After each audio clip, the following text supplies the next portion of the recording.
Come along with me as I find a cell phone on episode 7 of Trash Gnome. What?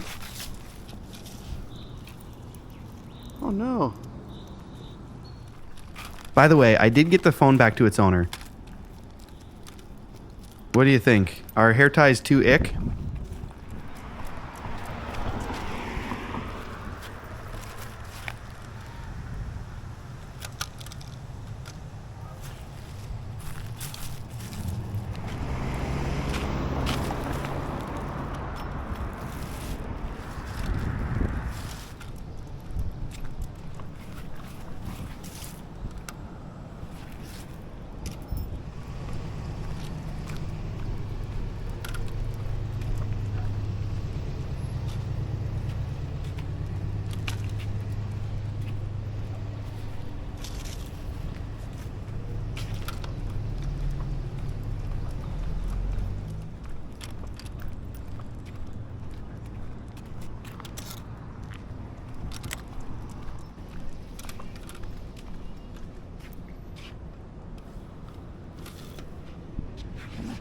Come on.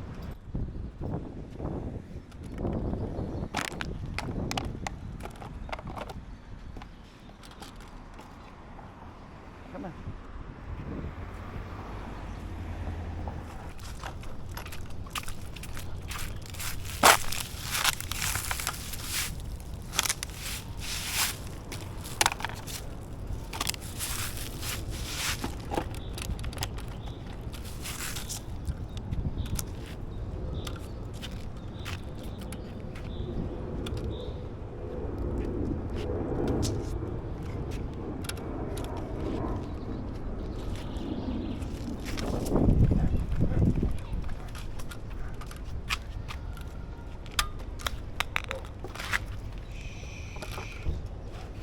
Come on. Come on.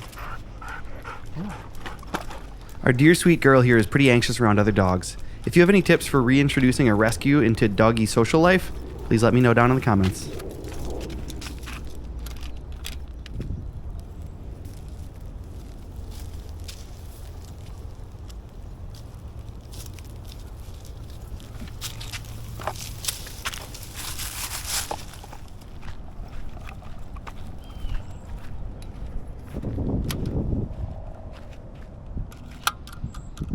I'll get it.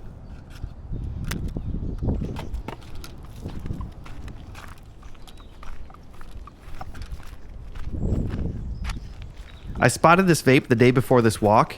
Pretty excited to get inside and see its bits.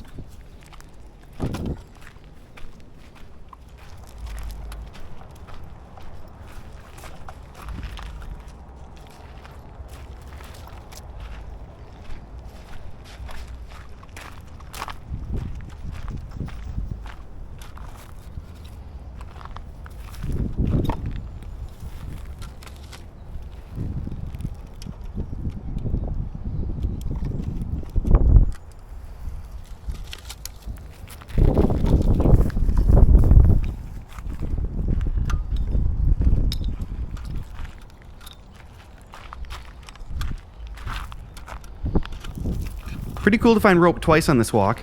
After I found this, I got really excited about trying my hand at rope bridges and such.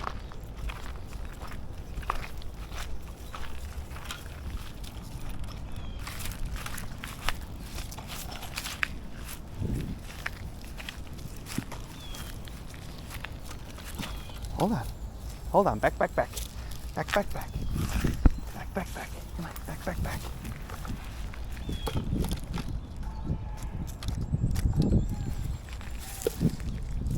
Double drink cup.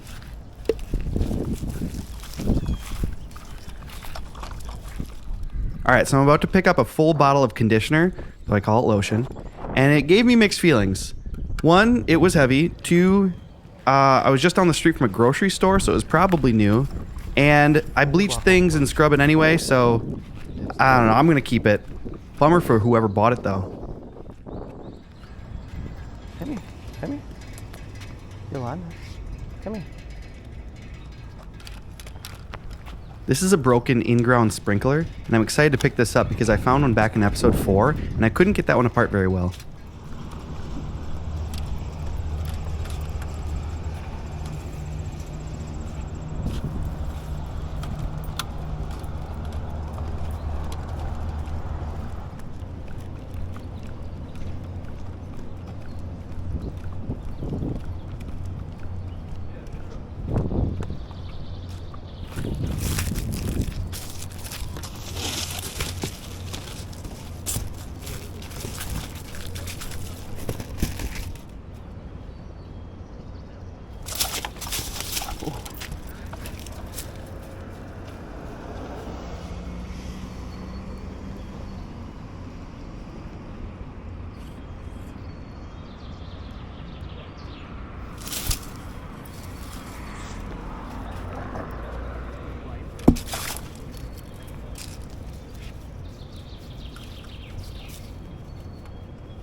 Come on. Come on. Come on.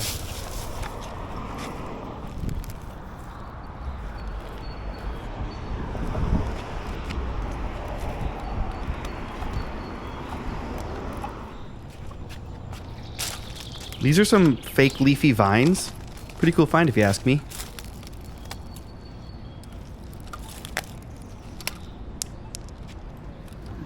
And this appears to be half a chainsaw case I drove past a few days after the walk.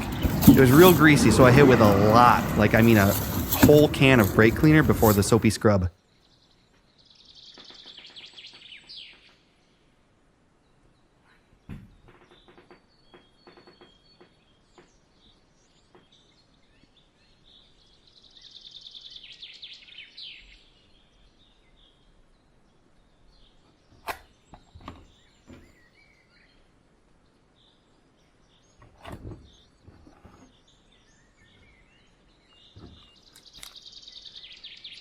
I'll start by taking some things apart.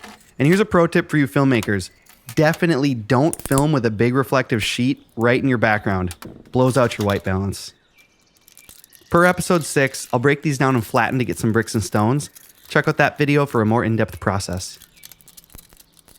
Don't mind the whirring and hammering in the background. That's just the downstairs neighbor doing some stuff.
The chainsaw case clasps are perfect supports for this walkway. Okay, so you're about to see me struggle with cutting out the two walls of this case. I wanted to show you more so you could get a sense of how sweaty I got, but I used tools in some ways I'm not proud of, and it wasn't very fun to watch. Holy buckets.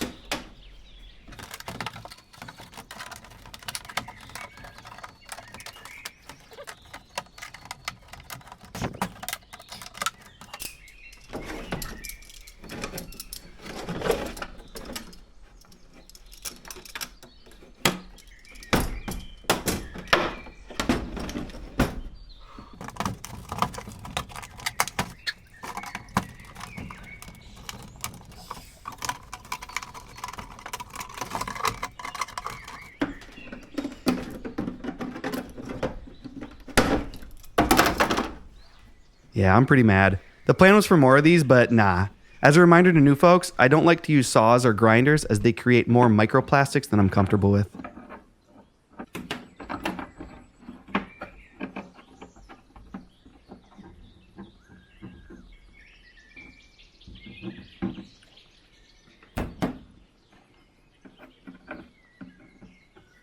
Whoops, bumped this. Maybe some CA glue after a few more hot glue spots. Oh, okay, maybe a lot more CA glue.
There's a big gap in here, so I'm putting together a little crevasse and painting it black because I know I wasn't going to get back in there with a brush later.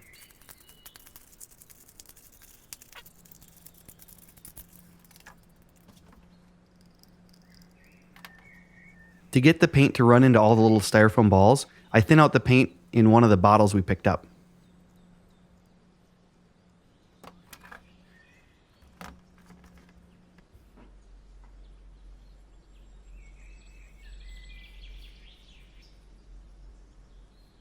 I'd say it's about the consistency of whole milk.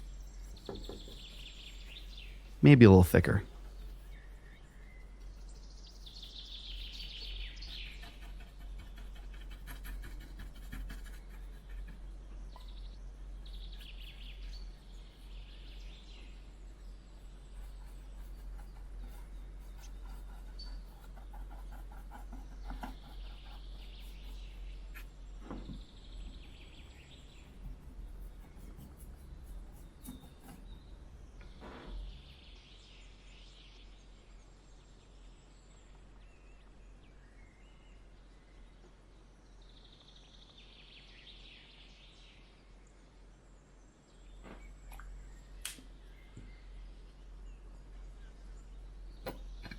Okay, so this ends up being my worst decision.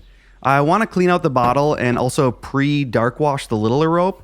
Turns out I'm just increasing its crinkliness and then sending little acrylic particles everywhere when I massage the crinkliness out in the dried painted rope. Plus it gets way darker than I intended, so I add more brown paint, which just disappears. But hey, this is what learning looks like, and painty rope.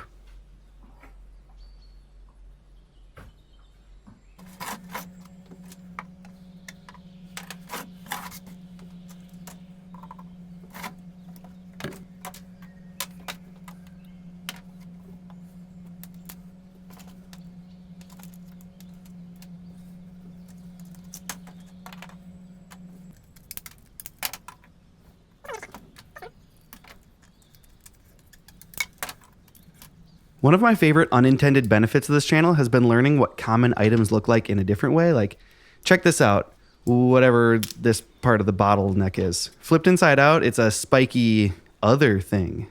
Cool, huh?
So these pieces come from the two vapes, one of which came to us pre-smashed, and I'm using these to add some visual layers to the insides of the building.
Again, this will get covered up in a minute, so I got to hit these parts with paint now.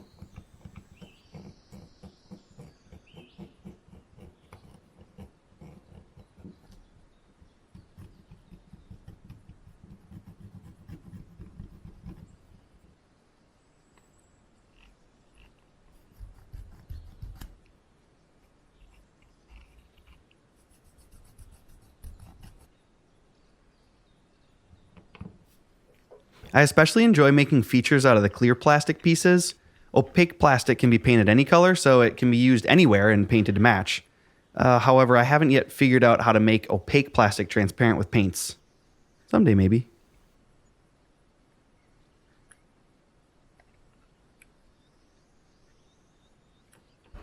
Oh,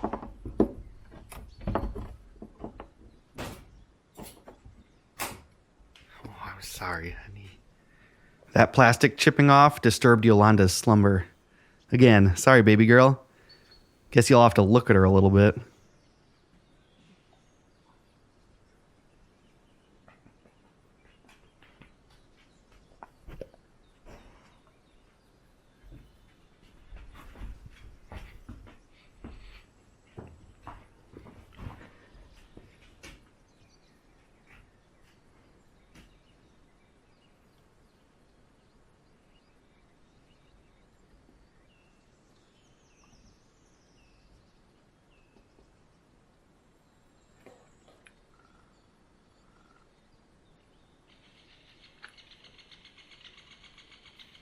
So here I have a vision for a highly textured, like techie looking platform with a drain hole in the center, but instead it turns out to look a bit sloppy, so it becomes a perfect subfloor for some wooden planks, courtesy of episode 3.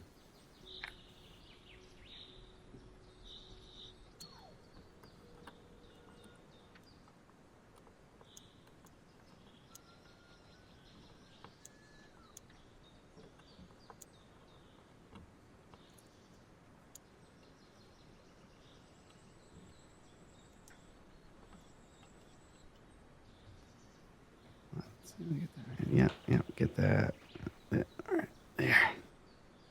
Oh, you were doing. Okay, so I did end up cutting 2 more holes in just the outside shell, and it went better than before.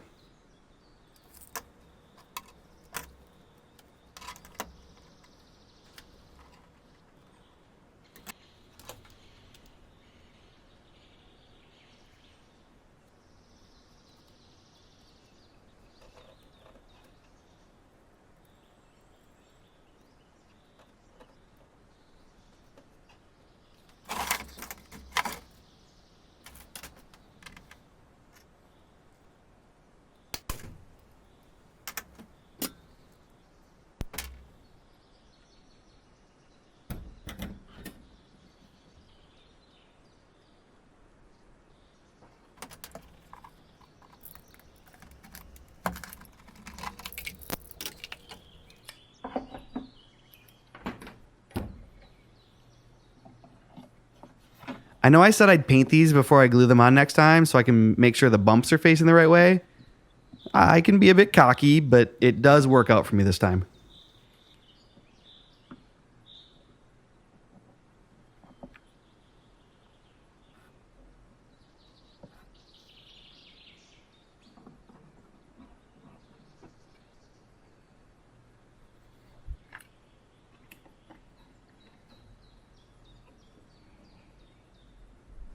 I don't even know why I use a tweezers most of the time.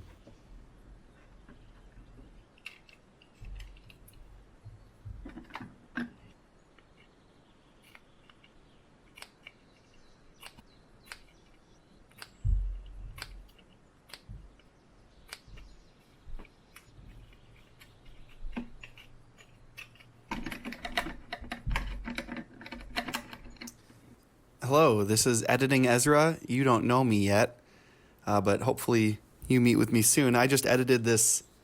I don't know what I was thinking here. And I just wanted to give you guys my... We'll just watch it together.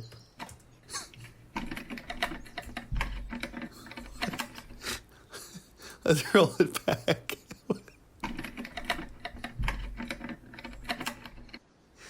right. We can keep going. Okay. Shout out to Josh Gilbert Media for recording me and feeding me blueberries. Don't I sound way better in this voice?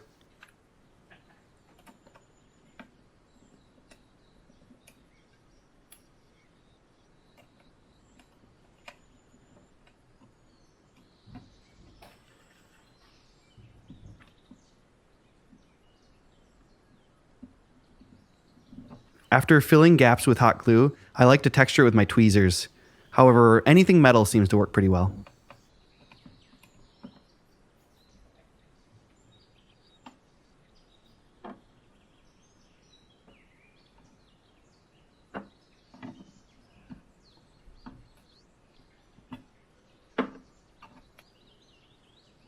Any thoughts on where this little yellow piece came from? I always try to make these small, highly detailed pieces into a feature. It's just so much visual interest in such a small part.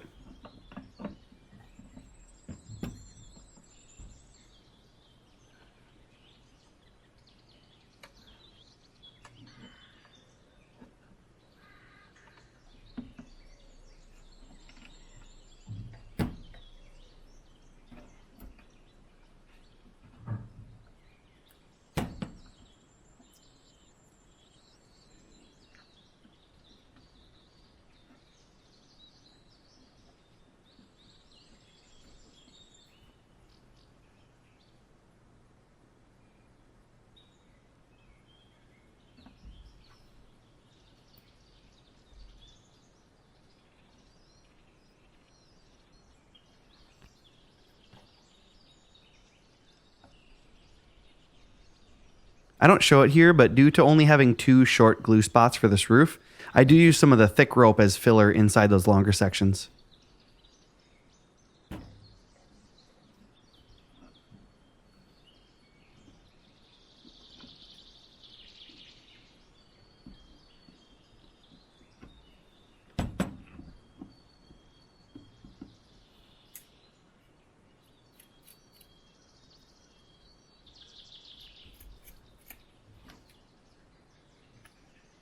I'm always amazed at how well hot glue works in place of sewing.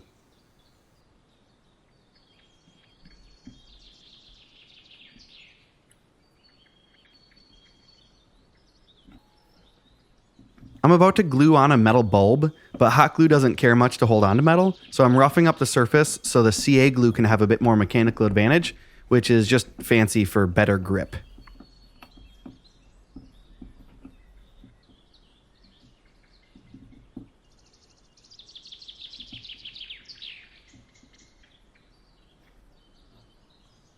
Quick check for level, and put a piece on crooked. I tell you, letting go of perfectionism is 100% the way to go. Remember this gem? Conditioner bottle smoke. Don't breathe this. But in all seriousness, I'm just trying to soften it up and lift these little shingles.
This whole build is and will continue to be a great practice in scale for me.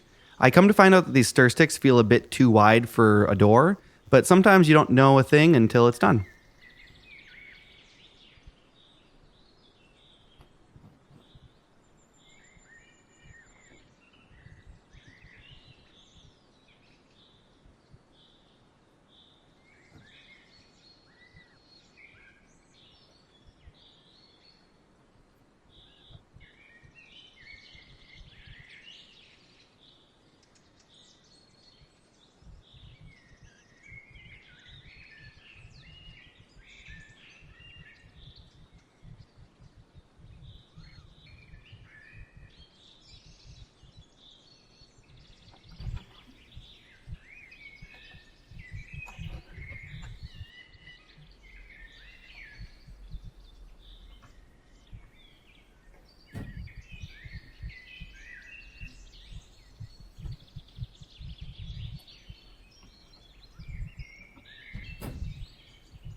Coming out of this door onto that balcony would be a little bit hairy, so let's add a bigger balcony.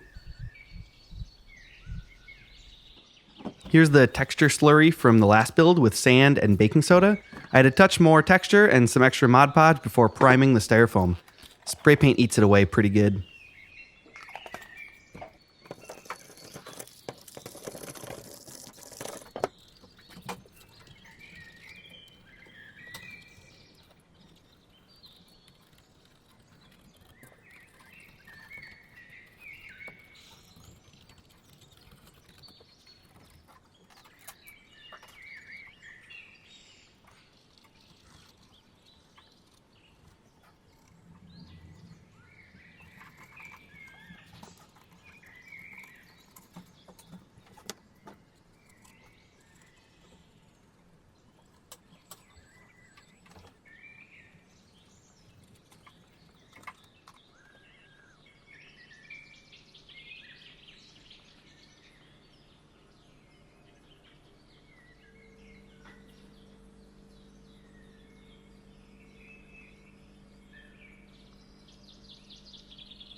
Oops. There was supposed to be a handle on there. Oh, there we go.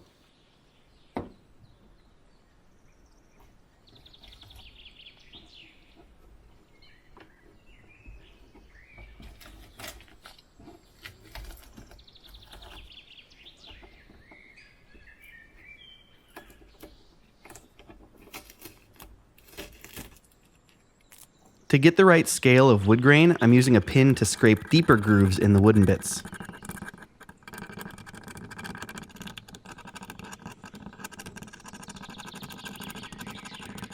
It's hard to tell from here, but I think it came out great.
This is the old uncrinkling by saturating with CA glue and then pulling tight while it cures method.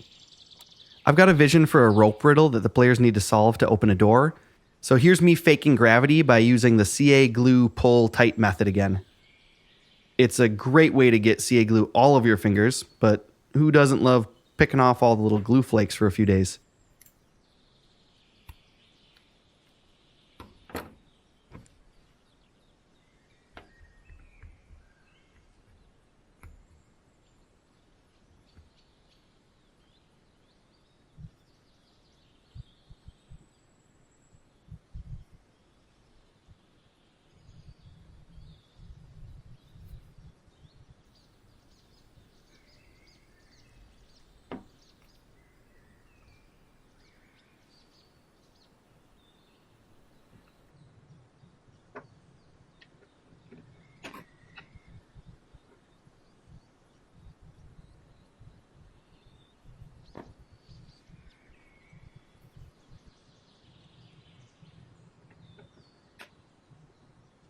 Don't worry.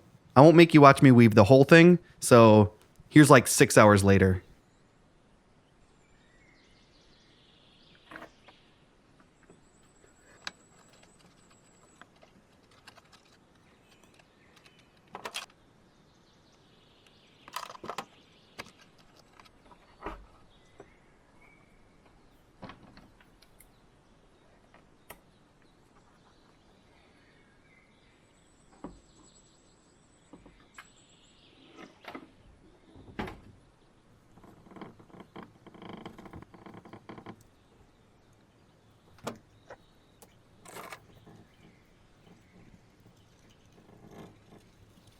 Seeing these stone walls primed makes me wonder if they would be a little more pronounced if I had ironed them a touch less.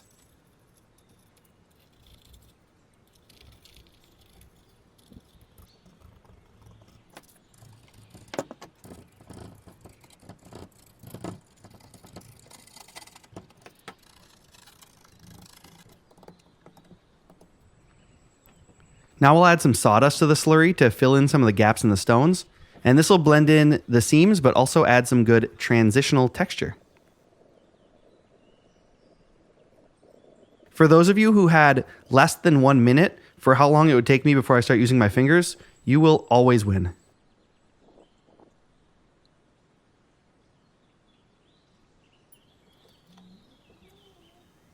You know, this would look better gold.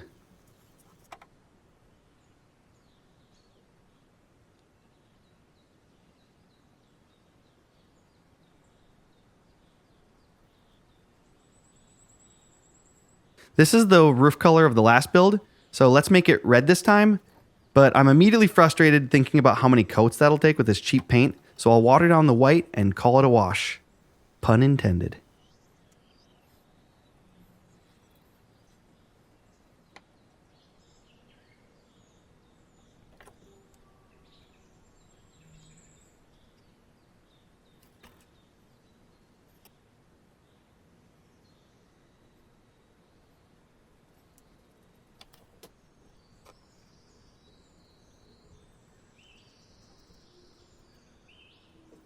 My microphone decides to get weird here for a bit, so I've turned down all the paintbrush noises and added what I'm calling acapella Foley.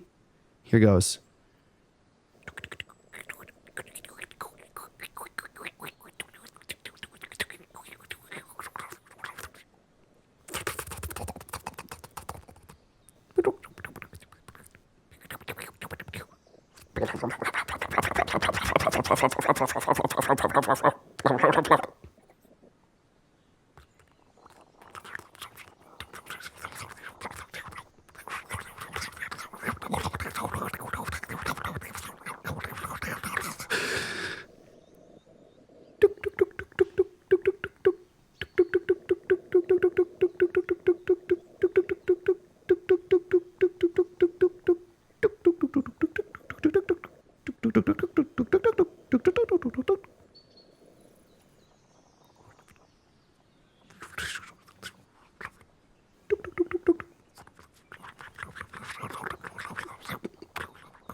I felt the stones in the last episode were a bit too muted, so I'm painting these with more contrast.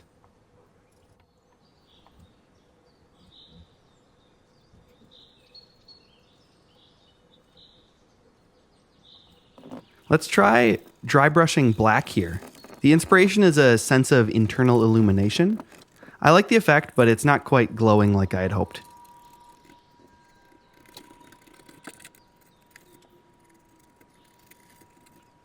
Here begins the dark wash. I was able to use the same wash from the last build, and I really like the paint to water ratio.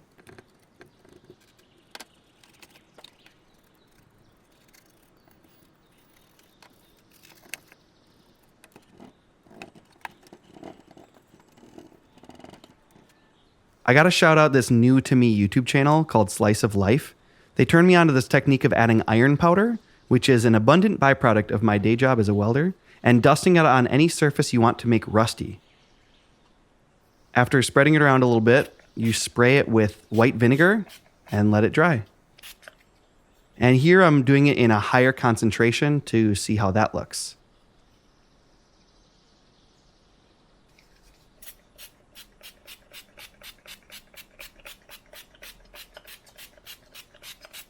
And then once it's dry, you come in with a stiff brush and remove the dust and tone down the rest of the rust if you like. Pretty rad to rust some plastic, huh?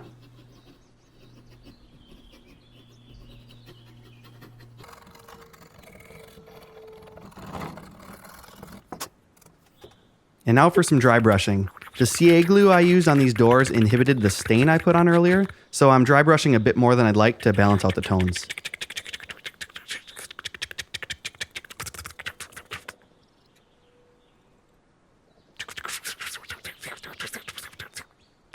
And I feel like you're missing out on how warm these browns are, so I'll just change the white balance for a few minutes.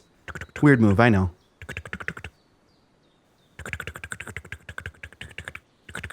I'm not yet sure how to get rust on walls with this process, so I put some rust color on a sponge and put it around the corners. Less is definitely more with this. And here's a reenactment of me painting this gold bulb as though the camera had been running the whole time. Solid technique.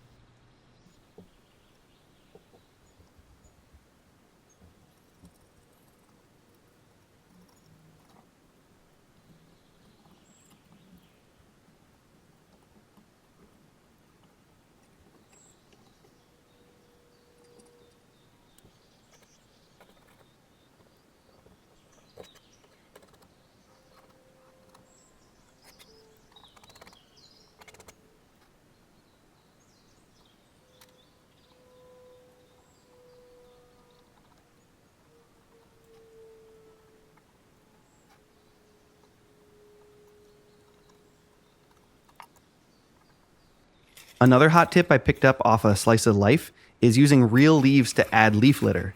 I'm pretty excited about this one. Again, let's try to get the scale just right.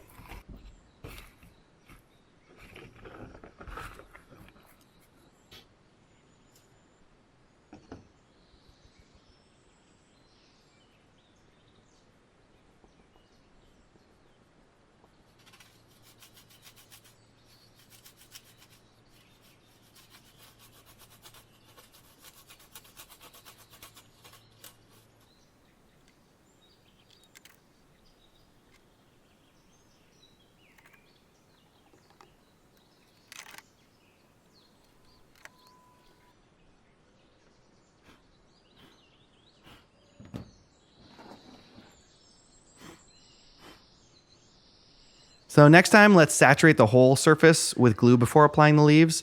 This kind of left it splotchy.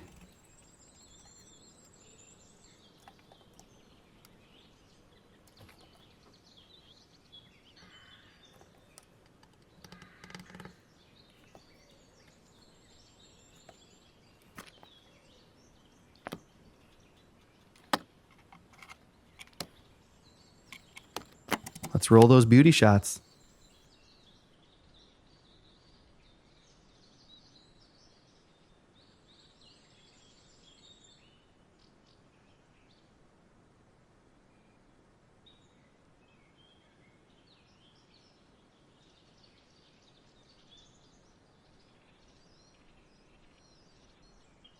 Fun fact, this was the first terrain I got to use for a D&D one-shot.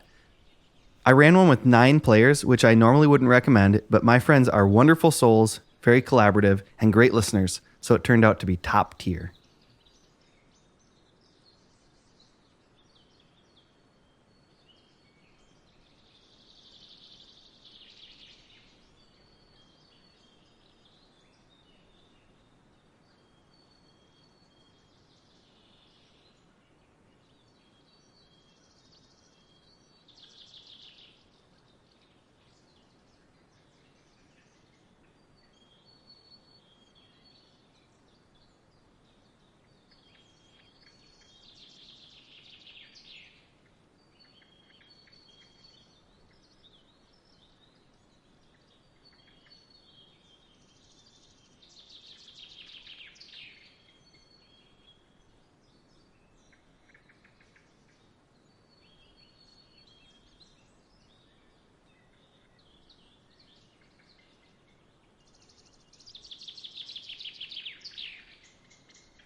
As always, thanks so much for watching. Like and subscribe for more garbage.